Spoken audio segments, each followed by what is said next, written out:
وقدوتنا وقرة عيوننا محمد وعلى آله وأصحابه أجمعين. رب اشرح لي صدري ويسر لي أمري واحلل عقدة من لساني يفقه قولي.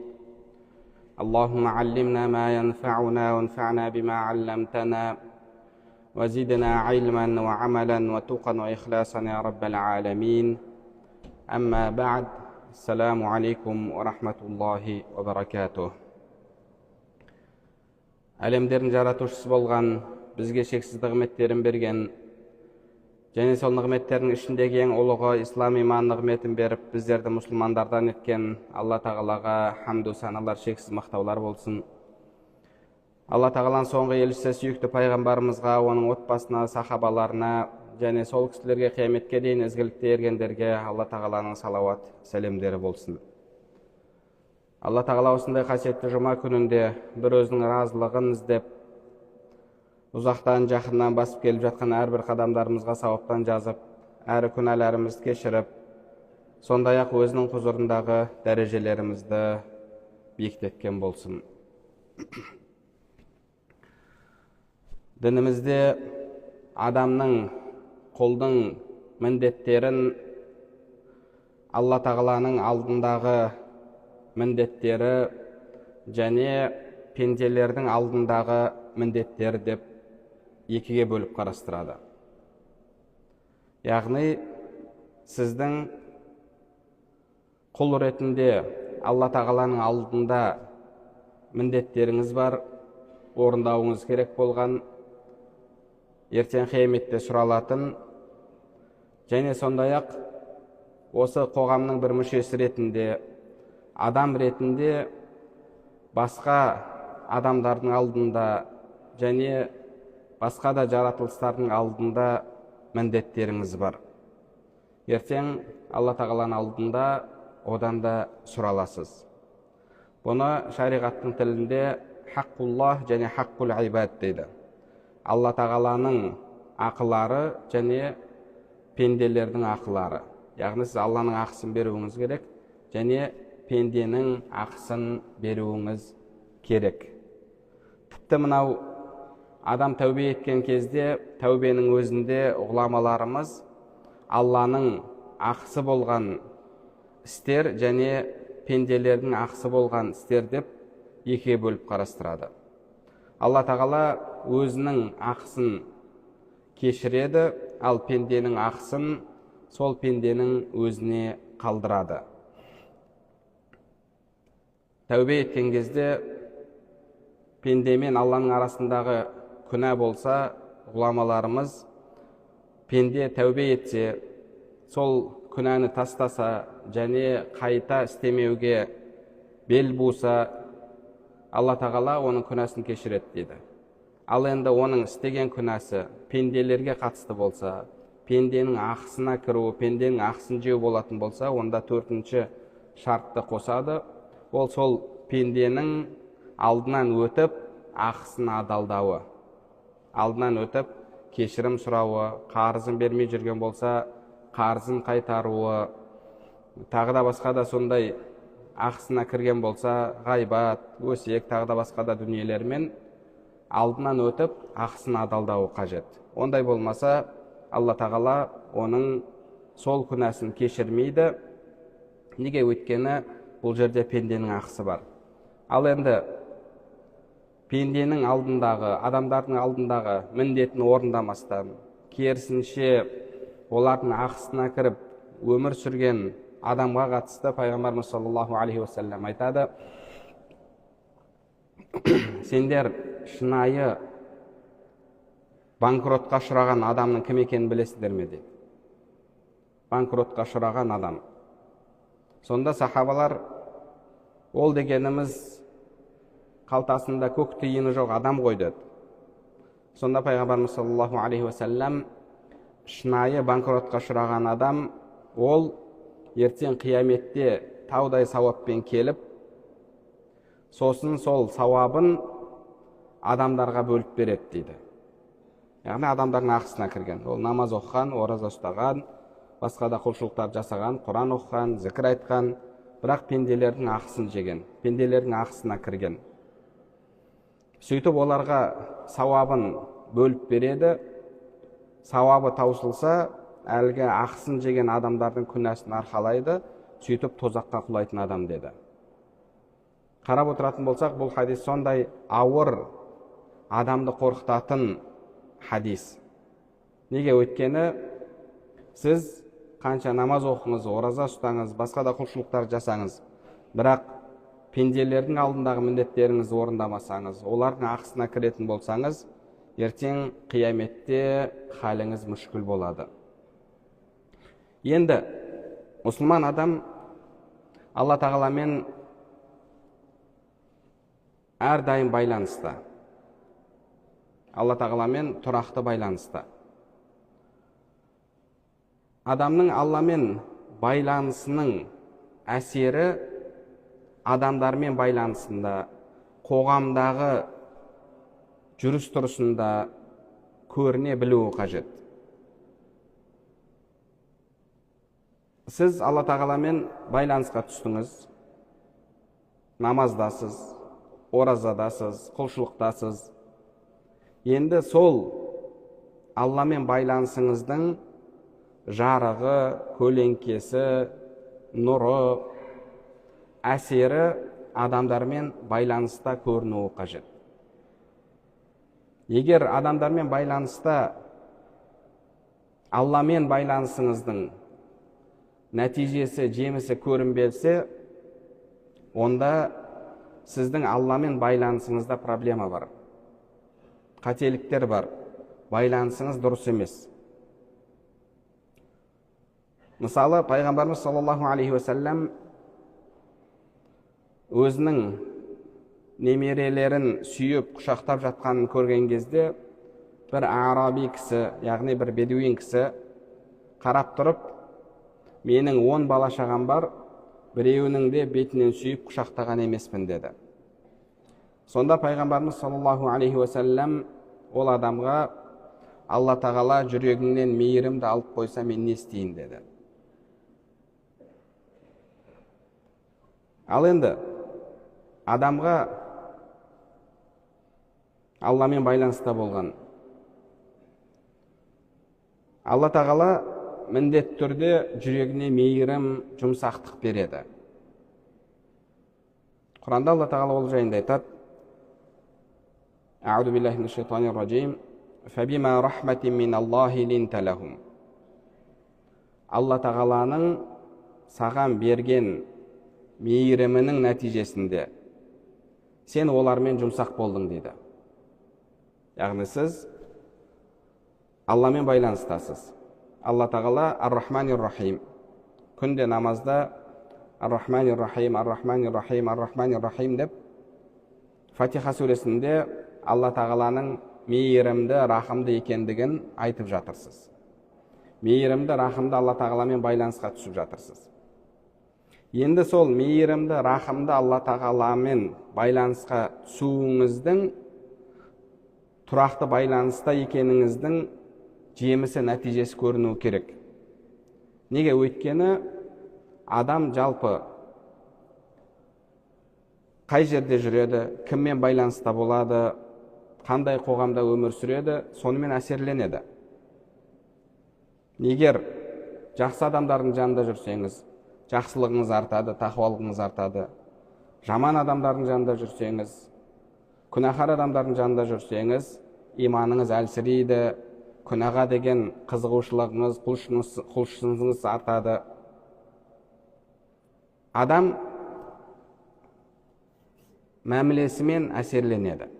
Енді сіз Алла тағаламен мәміледе болсаңыз, Алла тағала айтып жатыр пайғамбарымызға: «Фабима рахматин миналлахи линта лахум». Алланың саған берген мейірімінің нәтижесінде, Алланың сенің жүрегіңе кіргізген, жүрегіңе салған мейірімнің нәтижесінде сен олармен жұмсақ болдың дейді. وَلَوْ كُنْتَ فَظًّا غَلِيظَ الْقَلْبِ وَلَوْ كُنْتَ فَظًّا غَلِيظَ الْقَلْبِ لَانْفَضُّوا مِنْ حَوْلِكَ. Егер сен дөрекі болғаныңда, қатыгез болғаныңда, олар сенің жаныңнан кетіп қалар еді дейді. Демек, сіздің Алла тағаламен байланысыңыздың дұрыс болуының нәтижесі, жемісі адамдармен, қоршаған ортамен, қоғаммен байланысыңызда көрінуі қажет.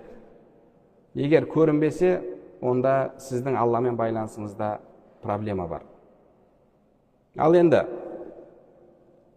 адамдардың алдындағы сіздің міндетіңіз қандай? Бірнеше негізгі міндеттерге тоқтала кетсек.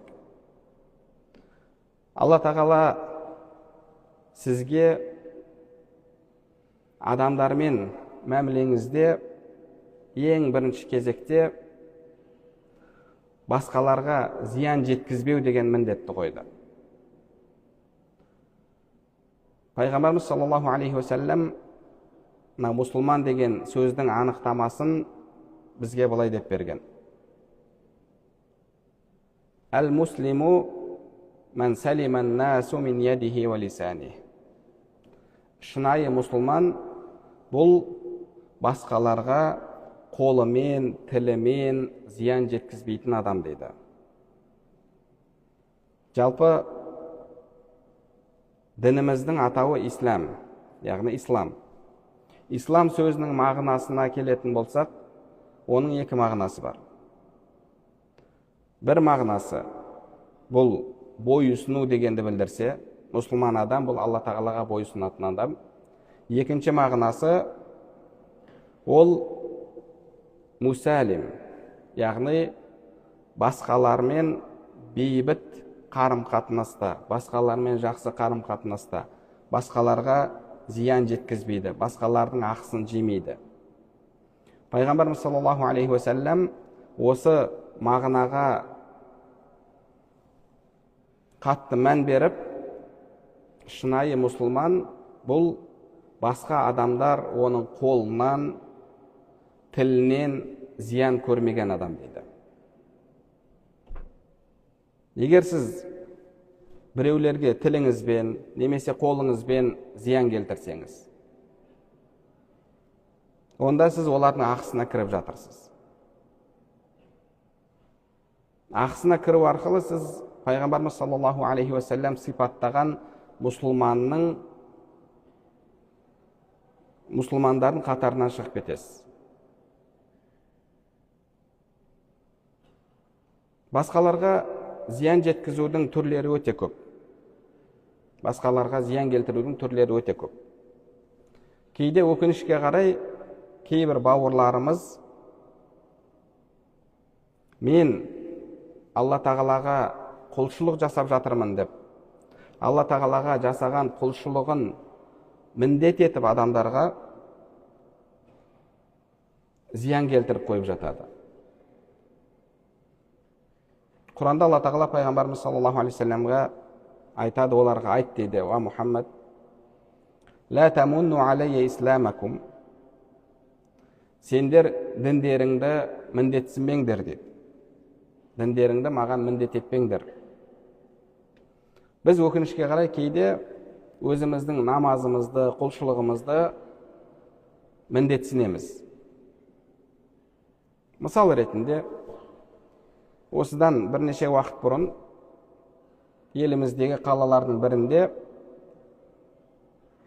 жұма намазға келген кісілер жолды жауып тұрып намаз оқыды. Жұма намазын. Артында жедел жәрдем тұр, өте алмай. Бұны не дейміз? Бұны соқыр тақуалық дейміз. Соқыр тақуалық. Бұл біреулерге құлшылығыңызды міндетсіну. Көрмей тұрсың ба, мен намаз оқып тұрмын ғой деп. Бауырым, көлігіңді жолға қойып кетіпсің, мен өте алмай жатырмын десең, не болды соншама, намаз оқып шықтым ғой дейді. Сен намазыңды, құлшылығыңды ешкімге міндетсінбе. Адамдарға зиян келтіретін нәрсені істеме. Біреудің жолын бөгеме. Ертерек келіп, орын тап. Егер тақап келсең, орын таба алмай жатсаң, онда ешкімге кедергі келтірмейтін, бөгет жасамайтын орынды іздеп тауып көлігіңді қой, одан кейін кел, үлгерсең жұманы оқисың, үлгермесең бесініңді оқисың. Бірақ жолға бір жерге қойып кетіп, мысалы, сол жедел жәрдем көлігінің ішінде өліммен арпалысып жатқан, тез арада ауруханаға жеткізу керек болған адам болса ше.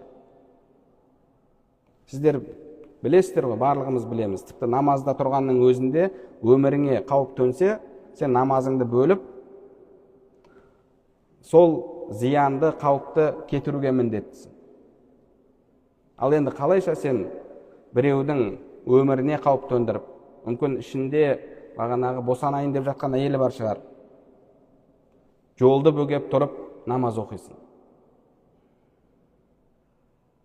Демек, сіздің пенделермен мәмілеңіздегі бірінші міндетіңіз, қоғамдағы адамдардың алдындағы бірінші міндетіңіз, бұл шынайы мұсылман болып, басқаларға қолыңызбен, тіліңізбен, іс-әрекетіңізбен зиян келтірмеу. Кейбіреулер зиян келтірмеу деген кезде тек қана бағана қолмен ұрып соғуды, немесе тілімен балағаттауды түсінеді. Олай емес. Қолмен жасалатын, іс-әрекетмен жасалатын кез келген зиян келтіру, бұл осы бағанағы басқалардың ақысына кіру болып табылады. Тіпті адамдардың жолын бөгеп тұрып намаз оқысаңыз да, адамдардың жолына көлігіңізді қойып қойсаңыз да, бұл да зиян келтіру. Бұл да олардың ақысына кіру болып табылады. Және одан кейін екінші міндетіңіз, біріншісі бұл зиян келтірмеу болса, екіншісі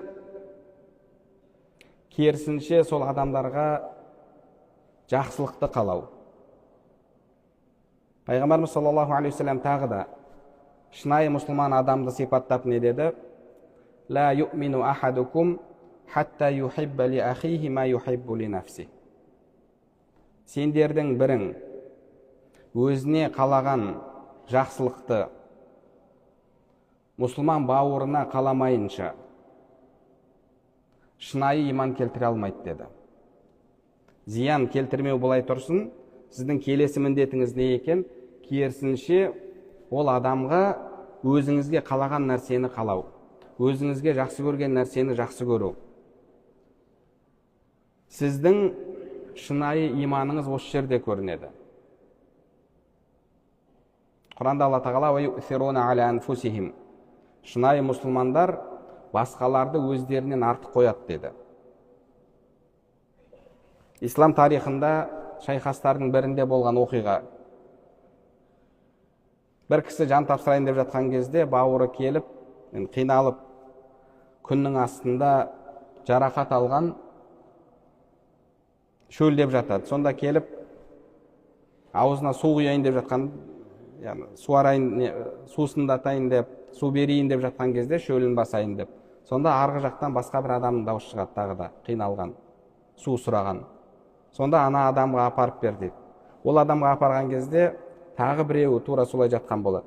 Сөйтіп үшіншісіне барған кезде үшіншісі жан тапсырады, екіншісіне келсе ол да жан тапсырған, біріншісіне келсе ол да жан тапсырған. Міне сондай қиын сәттің өзінде мұсылман адам өзінің бауырын өзінен жоғары қоя біледі. Сіз өзіңізге нені жақсы көрсеңіз, өзіңізге нені қаласаңыз, мұсылман бауырыңызға соны қалауыңыз керек. Бұл жай ғана сүннет, мұстахаб дейтін, яғни істесең абзал, істемесең күнә жоқ дейтін мәселе емес, бұл сіздің шынайы иманыңызды көрсетеді. Сіз өзіңізге біреулердің зиян келтіргенін қалайсыз ба? Жоқ, қаламайсыз. Ондай болса, өзіңізге қаламаған нәрсені басқаға қаламауыңыз керек. Өзіңізге жақсы көрмеген нәрсені басқаға жақсы көрмеуіңіз керек. Мысалы, бір жас жігіт иманы әлсіз зина жасайды. Пайғамбарымыз саллаллаху алейхи вассаламға бір жас жігіт келіп, я Расулаллах, менің шахуатым күшті,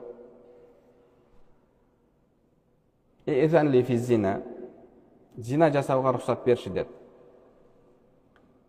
Сонда пайғамбарымыз саллаллаху алейхи вассалам әлгі жігітті алдына отырғызып, қолын көкірегіне қойып тұрып,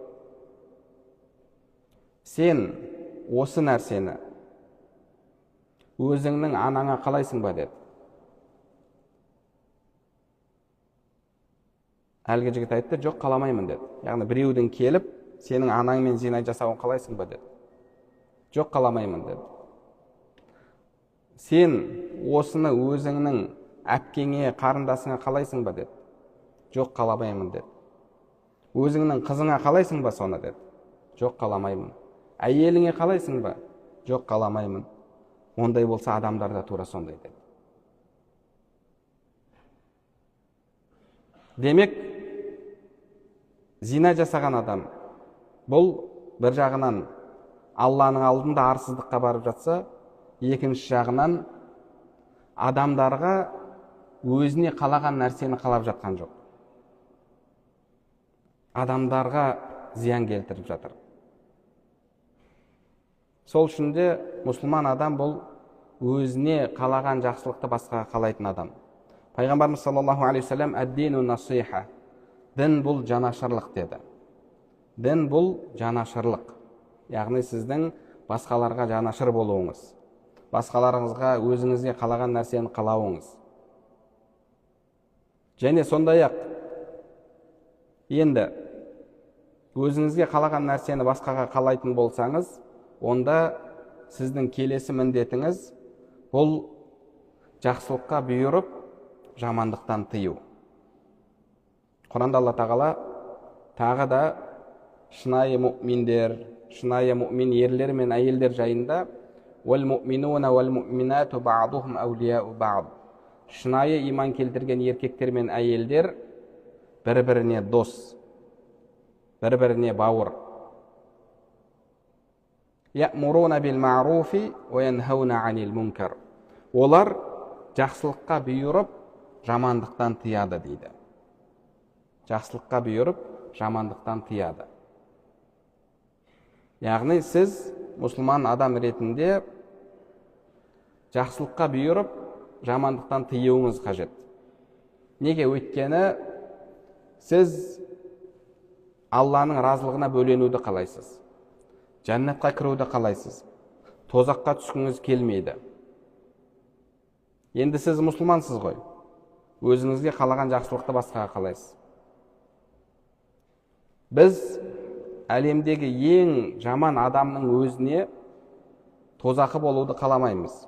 Мысалы қазір әлемде сондай адамдар бар, тирандар, біреулердің қанын төгіп жатыр, әйел бала шағаларды қырып, үстінен бомба тастап, тірідей өртеп жатыр. Күнде жаңалықта оны көріп жатырмыз. Бірақ біз мұсылман ретінде сол адамның өзіне хидаят тауып, ақиқатта қол жеткізіп, мұсылман болуын қалаймыз. Ол адамның кәпір болып өліп кетуін қаламаймыз. Бұл мұсылман ретінде сіздің міндетіңіз. Сол үшін де ғұламаларымыз не дейді? Егер бір адам сізге келсе, мен исламды қабылдағым келеді, дінді қабылдағым келеді, қалай қабылдаймын? Кәлима айту керек деп жатыр. Ол кәлима деген не? Маған түсіндіріп берші, сол кәлиманы айтқызшы, мен кәлиманы айтайын деп бір адам сізге келсе. Сол кезде сіз, менің қолым бос емес еді, бір айналып келші, немесе пәленшеге баршы деп айтатын болсаңыз, сол жерде сіз діннен шығып кетесіз. Мұсылмандықтан шығып кетесіз. Неге? Өйткені дінде мынандай ереже бар. Ар-рида бил куфри куфрун дейді. Күпірлікке разы болу күпірлікке түсіреді дейді. Күпірлікке разы болу адамды күпірлікке түсіреді дейді. Енді сіз оның күпірлікте қалуына, кәпір болып қалуына разы болып тұрсыз ғой. Бір айналып келші дедіңіз. Ол жарайды деп бір айналуға кеткен кезде көлік қағып кетті де, не кәлиманы айтқан жоқ, оның мағынасын білген жоқ, өліп кетті. Оған кім себепкер болды? Оған сіз себепкер болдыңыз. Бұл нәрсе әлгі адамның өзінің күпірлікке түсіреді дейді. Алла тағала Құран кәрімде не деді? Уәл аср, ғасырға, уақытқа серт деді. Иннал инсана лафи хуср. Шын мәнінде адамзаттың барлығы зиян шегуде. Иллаллазина аману ва амилу салихати ва тавасау бил хаққи ва тавасау бис сабр. Енді кім зиян шекпейді? 4 сипат бойында табылған адам. Біріншісі иман келтірген. Енді иман келтірдіңіз бе? Екіншісі ва амилу салихат, ізгі амал жасау, құлшылық жасау. Яғни жүрегім таза, менің ешкімге жаман ойым жоқ, ешкімнің ала-жібін аттап жүрген жоқпын, не үшін мен намаз оқимын деген сияқты әңгіме жүрмейді. Сонда намаз оқу алаяқтарға, бағанағы ұры-қарыларға ма? Иллаллазина аману ва амилу салихат. Иман келтіру, одан кейін ізгі амал жасау, яғни құлшылық жасау, Алла тағаланың басқа бұйрықтарын орындау. Енді осы 2 сипатпен сіз құтыласыз ба? Жоқ. 3-ші сипат ва тавасау бил хақ. Енді сол ақиқатты басқаларға жеткізген адам, басқаларға өсиет еткен адам. Мұсылман адам қол жеткізген жақсылығымен басқалармен бөліскісі келеді. Яғни өзім ақиқатты таптым, өзімнің құлшылығым түгел болды деген нәрсе жүрмейді. Өзі бір хадистерде айтылады, бір елді періштелер азаптауға келген кезде Алланың бұйрығымен, сонда қараса ол жерде құлшылық жасап жүрген адам бар екен. Өте тақуа. Алла тағала ол жерде сенің осындай құлың бар екен, саған құлшылық жасайды екен. Қалайша біз енді ол жерді құртып жоямыз деген кезде Алла тағала оларға фабихи фабдау, сол адамнан бастаңдар деп бұйрық берді дейді. Неге? Өйткені ол қанша жыл құлшылық жасап жүрсе де, сол қоғамда көріп жүрген жамандығына бір ретте жүрегі ауырып, жаны қиналған емес дейді. Ал мұсылман адам, Пайғамбарымыз саллаллаху алейхи ва саллям өзінің хадисінде айтқандай, «Мән ра'a минкум мункаран фалюғаййирху бияди». Кім бір жамандықты көрсе, шамасы жетсе қолымен тоқтатсын дейді. Қолымен тоқтатсын деген, бұл қолында билігі бар адамдарға қатысты, қол астындағыларға, билігі жүретін адамға қатысты. Яғни сіз көшеге шығып алып, немесе біреудің дүкеніне кіріп, біреудің дүкеніндегі сөресіндегі арағын сындырып, дүкенін өртеуге сізге ешқандай рұқсат жоқ. Ол қолында билігі бар адамға қатысты. Сал қолында билігі бар, арақ сатуға тыйым салынсын деп үкім шығарылады. Ғұламаларымыз оған мынандай бір мысал келтіреді. Сен дейді, өзіңнің балаңмен көршіңнің баласын темекі шегіп жатқан жерінен ұстап алсаң, өзіңнің балаңды ұрасың, көршіңнің баласын ұрсасың дейді. Неге? Өйткені ол өзіңнің балаң. Енді бірақ қазір өзіңнің балаңды ұрудың өзі проблем болып қалды ғой. Өзің балаңды ұрсаң алып кетеді, әйелің сәл даусың көтеріліп қалса 15 суткаға қамап тастайды. Енді о жағында ескере отырып, әйтеуір ертең қамалып кетпейтіндей сөйтіп, өзіңнің балаңды ұрасың, өзгенің баласын ұрсасың дейді. Неге? Өйткені өзіңнің балаң. Ал мына көршіңнің баласы, оның өзінің әкесі бар. Оны ұруға сенің ақың жоқ. Демек, кім бір жамандықты көрсе, бірінші қолымен тоқтатсын дейді. Бұл қолында билігі бар, қол астындағы бағынатын адамдарына қатысты. Фаиллам ястати, оған шамасы келмесе, құзыреті болмаса, онда фабилисани, тілімен айтсын дейді. Оған да мүмкіндік болмайтын жері бар. Онда ең болмағанда жүрегімен сол нәрсеге қиналу дейді. Жүрегімен қиналу. Біз қазір қоғамда болып жатқан түрлі арсыздықтарды көрген кезде оған қаншалықты қиналып жатырмыз. Қаншалықты қиналып жатырмыз. Қоғамда қанша күнәлар істелініп жатыр. Сол күнәларды көрген кезде жүрегіміз қиналып, қайғырып жатырмыз ба? Бұл да сіздің иманыңыздың көрсеткіші. Демек, сіз мұсылман адам ретінде ең бірінші міндетіңіз адамдарға зиян жеткізбеу. Екінші міндетіңіз керісінше ол адамдарға өзіңізге қалаған жақсылықты қалау. Және үшінші міндетіңіз бұл адамдарды жақсылыққа бұйырып, жамандықтан тыю. Әлбетте бұл нәрсе шариғат шеңберінде, шариғат ережелеріне сай орындалуы тиіс. Бұдан да басқа мейірімді болу, мұқтаж адамдарға қолыңыздан келсе қол ұшын соза білу, тағы да басқа да сондай дініміз бұйырған, адамгершілік талап ететін дүниелер бар. Мұның барлығы сіздің Алла тағаламен байланысыңыздың дұрыс екендігін көрсетеді. Егер бұл міндеттерді орындамайтын болсаңыз, демек Алла тағаламен жеке қарым-қатынасыңызда, құлшылығыңызда проблема бар. Алла тағала баршамызды Алланың алдындағы, қоғамның алдындағы міндеттерімізді толық орындайтын сүйікті құлдарынан етсін. Алла тағала баршамызға пайдалы білім нәсіп етсін. Алып жатқан білімдерімізге, естіп жатқан уағыздарымызға амал етуімізді және сол амалдарымыздың қабыл болуын нәсіп етсін. Субханакаллахумма бихамдик, ашхаду ан ла илаха илля ант, астағфирук ва атубу илейк.